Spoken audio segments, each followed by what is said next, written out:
Welcome to Suman TV Karimnagar. నేను మీ అనిల్. రేవంత్ రెడ్డి ముఖ్యమంత్రి అయిన తర్వాత ప్రవేశపెట్టిన మొదటి పథకం ఉచిత బస్సు ప్రయాణం. సో దీనివల్ల మహిళలకు కొంచెం ఆసరగా నిలుస్తున్నట్టు ఈ పథకం పెట్టడం జరిగింది. కానీ ఈ ఉచిత బస్సు ప్రయాణం వల్ల మహిళలు చాలా మంది సంతోషం వ్యక్తం పరిచినప్పటికీ ఇక్కడ ఒక మహిళ మాత్రం మనతో ఉచిత బస్సు పథకం వద్దంటుంది మహిళ. అసలు ఎందుకు అడుగుదాం. అమ్మ మీ పేరు? ఓకే. ఈ ఉచిత బస్సు ప్రయాణం మీరు ఎందుకు వద్దాం, మహిళల కోసం కదా, ఎందుకు వద్దంటున్నారు? టికెట్ అయినా పర్వాలేదు కానీ సారు ఒకటి ఏంది అంటే వాళ్ళే కొట్లాడుకుంటారు. ఓకే. కొట్లాడుకొని ఇబ్బంది అవుతుంది. ఇబ్బంది అయితే ఎట్లుంటది అంటే అది ఇప్పుడు 50 రూపాయలు అక్కడ 40 రూపాయలు చేసినా అయిపో సారు రేవంత్ రెడ్డి. కానీ ఒకటి ఇది ఇబ్బంది మంచిగా లేదు. అన్ని మంచిగా చేసిండు కానీ ఒకటికి హాఫ్ టికెట్ పెట్టాలి అంతే. అంటే మొత్తం ఫ్రీ కాకుండా హాఫ్ టికెట్ పెట్టినా మంచిది. ఒకటి ఏంటంటే ఆయన గెలుసు కానీ గెలవడు కావచ్చు పెట్టింది కానీ గెలుసు గ్యారంటీ గెలుసు.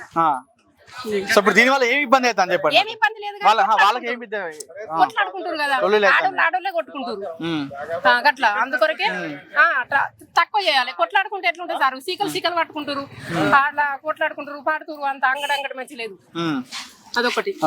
అది లాస్ అయ్యా కానీ లాస్ ఉండగా చూద్దా అది పెట్టిండు రేవంత్ రెడ్డి అన్నయ్య మస్తు మంచిగా చేసిండు. కానీ ఒక్కటి ఇది హాఫ్ టికెట్ అన్నా చేయాలి.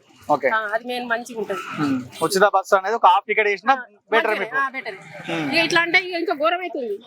ఒక్కసారి పోయేటోళ్ళు 10 మంది పోతుంటారు. ఊరికైనా పోతున్నారు.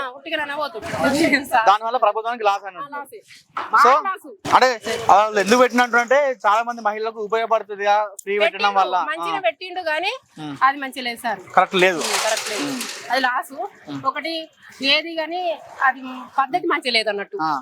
అంత ఇప్పుడు 100 రూపాయలు అన్నాక 80 రూపాయలు తీసుకోండి. ఓకే. అంతే గానీ అద్దు అది అంతే.